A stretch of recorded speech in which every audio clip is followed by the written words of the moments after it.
Hello friends, आज का हम लोगों का टॉपिक है कॉम्बिनेशन ऑफ रजिस्टर्स, जिसमें हम लोग दो टाइप का कॉम्बिनेशन पढ़ेंगे। पहला हम लोगों का है सीरीज और दूसरा है हम लोगों का पैरेलल। बहुत ही आसान सा टॉपिक है। हम लोग सिंपल से स्टार्ट करते हैं पहले सीरीज से। तो सीरीज कॉम्बिनेशन में आप रजिस्टर को एंड टू एंड कनेक्ट करते हैं। जैसे आप कोई भी रजिस्टर ले लीजिए, ठीक है, उसको इस तरह से line by line end to end हम लोग कनेक्ट कर दिए, ठीक है। और हर एक रजिस्टर का मैं वैल्यू दे देता हूँ। ये है R1, दिस इज R2 और ये R3। पूरे कॉम्बिनेशन को मैं एक बैटरी से कनेक्ट कर रहा हूँ। जिस बैटरी का जो वोल्टेज होगा वो V होगा। ओके, तो इसे हम लोग बोलेंगे सप्लाइड वोल्टेज। अब बात आती है इंपॉर्टेंट पॉइंट्स की। तो सीरीज कॉम्बिनेशन में सबसे पहला जो इम्पोर्टेंट पॉइंट है वो है हम लोगों का करंट इन द सर्किट। अगर मैं इस सर्किट में करंट की बात करूं जो कि I है, वो हर एक रजिस्टर में सेम रहेगा। यानी R1 के क्रॉस भी I, R2 के क्रॉस भी I और R3 के क्रॉस भी I होता है, ठीक है। दूसरा पॉइंट याद करने वाला है कि जो तीनों रजिस्टर्स हैं उसके अक्रॉस जो वोल्टेज ड्रॉप होगा वो अलग अलग हो सकता है या सेम भी हो सकता है, ठीक है। तो R1 के क्रॉस V1 है और R2 के क्रॉस V2 है, R3 के क्रॉस V3 है, ठीक है। सो मेन पॉइंट ये है कि करंट तो कांस्टेंट रहेगा ही रहेगा। सेकंड पॉइंट ये है कि वोल्टेज जो है वो सेम भी हो सकता है, अलग भी हो सकता है, वो डिपेंड करता है रेजिस्टेंस पे। तो पहला पॉइंट क्या हो गया, करंट जो रहेगा वो कांस्टेंट रहेगा, इट मीन्स सेम रहेगा। दूसरा जो है वो वोल्टेज, वोल्टेज जो होगा, अगर मैं सप्लाइड वोल्टेज का वैल्यू निकालना चाहूँ तो सप्लाइड वोल्टेज किसके बराबर होगा, तो जितने भी रजिस्टर्स कनेक्टेड हैं उस सारे रजिस्टर्स के क्रॉस जो भी वोल्टेजेस हैं उनको मैं सिंपली ऐड कर देता हूँ, तो हम लोगों को मिल जाता है सप्लाइड वोल्टेज, ठीक है। सो ये सेकंड पॉइंट हो जाता है। अगर मैं थर्ड पॉइंट की बात करूँ तो जिस रजिस्टर का वैल्यू रेजिस्टेंस, जिस रजिस्टर का रेजिस्टेंस सबसे ज़्यादा होगा, जिस रजिस्टर का रेजिस्टेंस सबसे ज़्यादा होगा उसके अक्रॉस मैक्सिमम वोल्टेज ड्रॉप होता है। तो maximum voltage across highest resistance, okay.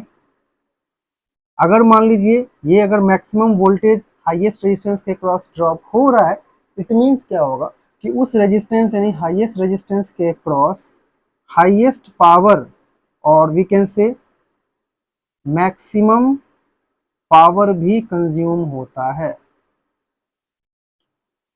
ठीक है। तो मेन पॉइंट्स है कि सर्किट में करंट कांस्टेंट रहेगा, जितने भी वोल्टेज ड्रॉप हैं सारे रजिस्टर्स के क्रॉस उनको मैं सिंपली एक पैकेट में ऐड कर दूं तो मुझे सप्लाइड वोल्टेज दे देगा, ठीक है। इसके बाद आती है कि एक्चुअल में इन तीनों रेजिस्टेंस का इक्विवेलेंट रेजिस्टेंस क्या होता है। इक्विवेलेंट रेजिस्टेंस कहने का मतलब मैं इसका एक इक्विवेलेंट सर्किट बनाता हूँ जो कि इन तीनों रजिस्टर्स को कंबाइन करके एक सिंगल रेजिस्टेंस देता है। इसे हम लोग कहते हैं इक्विवेलेंट रेजिस्टेंस। तो इक्विवेलेंट रेजिस्टेंस का वैल्यू क्या होगा, तो मैं लिख देता हूँ, ये है आर इफेक्टिव। इक्विवेलेंट रेजिस्टेंस या कह सकते हैं आर इफेक्टिव। इस आर इफेक्टिव का वैल्यू क्या होता है, तो आर इफेक्टिव का वैल्यू जो कि अगले पॉइंट में होता है that is your R effective equals to, तीनों रेजिस्टेंसेस को सिंपली आप ऐड कर दीजिए, that will be your R effective, ठीक है। अगर दो रहा तो दो ऐड करेंगे, चार रहा तो चार ऐड करेंगे, सिंपली ऐड कर दीजिएगा तो आप लोगों को मिल जाएगा आर इफेक्टिव, ठीक है ना। अब ये आर इफेक्टिव आया कैसे, तो मैं यहाँ इसको डिराइव कर देता हूँ आर इफेक्टिव कैसे आया। तो पहला पॉइंट ये ध्यान देने वाली बात है कि करंट तो सब जगह सेम है, इसमें भी करंट आई है, इसमें भी करंट आई, इसमें भी करंट आई है। तो V1 अलग क्या क्या है, तो V1 V2 V3 जो मैंने यहाँ लिखा है, V equals to V1 plus V2 plus V3। तो V equals to V1 plus V2 plus V3, इससे हम लोगों को डिराइव करना है क्या होगा। तो मैं पहले ओम्स लॉ के अकॉर्डिंग देख लेता हूँ। ओम्स लॉ क्या कहता है, ओम्स लॉ कहता है कि V इक्वल्स टू होता है आई आर, ठीक है। तो मैं इस V की बात करूंगा यानी कि टोटल वोल्टेज के बारे में बात करूंगा, तो ये टोटल वोल्टेज के बारे में बात करते हैं तो टोटल रेजिस्टेंस भी लेना होगा। टोटल वोल्टेज की बात करेंगे तो टोटली रेजिस्टेंस ही लेना पड़ेगा। तो मैं टोटल रेजिस्टेंस को क्या लिख सकता हूँ, आर इफेक्टिव। अब इंडिविजुअल की बात करते हैं, लाइक V1, तो V1 क्या होगा, तो V1 क्या है, ओम्स लॉ के according V equals to I R होता है, ये ध्यान में रखना। ओम्स लॉ के according V equals to I R ये होना है। तो मैं इस पर्टिकुलर इस रेजिस्टेंस की बात करूं तो इसमें R1 रेजिस्टेंस है और V1 वोल्टेज है और करंट क्या है इसमें I। तो मैं V1 तो लिख दिया, R1 लिख देता हूं और I, तो ये बन जाता है I R1। सिमिलरली अगर आप V2 निकालना चाहे तो ये बन जाता है I R2। अगर आप V3 कैलकुलेट करते हैं तो ये आपका हो जाता है I R3। इन तीनों का वैल्यू जो है मैं इस जगह पे रख देता हूं। सो V की जगह I R इफेक्टिव है तो मैंने रखा I R effective equals to V1 के जगह मैं रख देता हूं I R1 plus I R2 plus I R3। ठीक है, अब इन सब में I कॉमन है तो मैं अगर I कॉमन ले लूं तो क्या आ जाएगा हमारे पास, I R effective equals to I into R1 plus R2 plus R3। दोनों साइड I कैंसिल कर देंगे तो रिमेनिंग क्या है हम लोगों का, R effective equals to R1 plus R2 plus R3, जो कि हम लोगों का ये फॉर्मूला आता है। ठीक है, तो इस तरह से ये हो गया डेरिवेशन कि कैसे हम लोग सीरीज में डिराइव करते हैं इक्विवेलेंट रेजिस्टेंस को।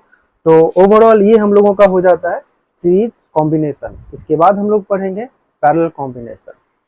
तो ये हम लोगों का है पैरेलल कॉम्बिनेशन। इसमें आप देख लीजिए कि 3 रजिस्टर्स लिया है मैंने और तीनों रजिस्टर का जो एक एक एंड है वो मैंने कॉमन पॉइंट से ऐड कर दिया है, जो सेकंड एंड है उसे मैंने कॉमन पॉइंट से ऐड कर दिया है।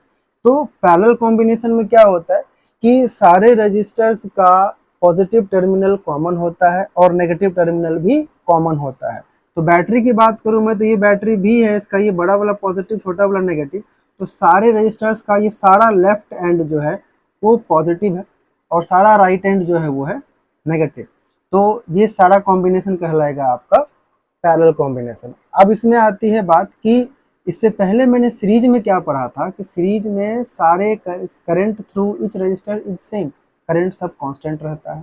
लेकिन पैरेलल में ऐसा नहीं होता। पैरेलल में होता क्या है, तो हर एक रजिस्टर के क्रॉस जो है वो करंट का वैल्यू बदल जाता है। तो सेम क्या रहता है, तो हर एक रजिस्टर के क्रॉस आपका वोल्टेज जो यहाँ सप्लाइड वोल्टेज है ना वही रह जाता है।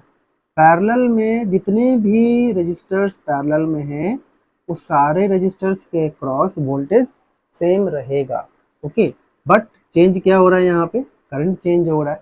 तो अगर I यहाँ से जाता है तो इसको 3 रास्ता मिलता है, 1 2 3 1 2 3, 3 रास्ते में से ये करंट का वैल्यू डिवाइड हो जाता है।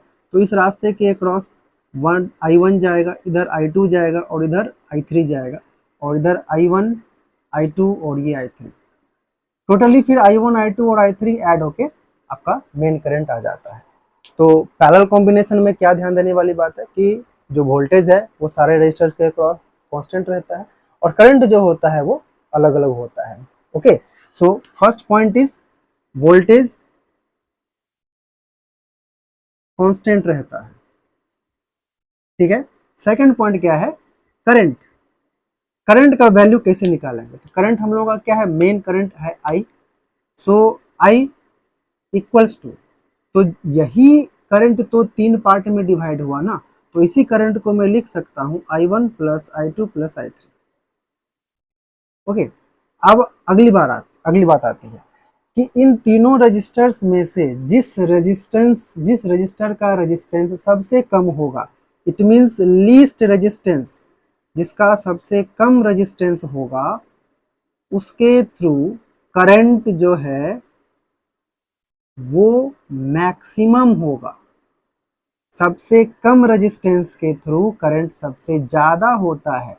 ठीक है, तो उसी हिसाब से जो पावर कंजम्पशन होता है, पावर कंजम्पशन होगा वो भी मैक्सिमम होगा किसके क्रॉस, तो लीस्ट रेजिस्टेंस के क्रॉस। ठीक है, तो ये बहुत जो भी ये ओवरऑल इंपॉर्टेंट पॉइंट है हम लोगों का पैरेलल सर्किट डायग्राम के बारे में। अब आती है बात कि इसको कंबाइंड करके कैसे लिखा जाता है। तो कंबाइंड करके कैसे लिखेंगे, इसका मैं इक्विवेलेंट सर्किट बनाता हूं। तो ये रहा हमारा इक्विवेलेंट सर्किट, जिसमें एक सिंगल रेजिस्टेंस लेना है और ये voltage. Okay, so this is your R effective and this is your V, current वही रहेगा। तो ओम्स लॉ क्या कहता है, ओम्स लॉ के अकॉर्डिंग, ओम्स लॉ कहता है I equals to V by R। ये तो ओम्स लॉ हो गया। तो यहां से मैंने इस सर्किट करने लिया है ना, तो ये R इफेक्टिव हो जाएगा।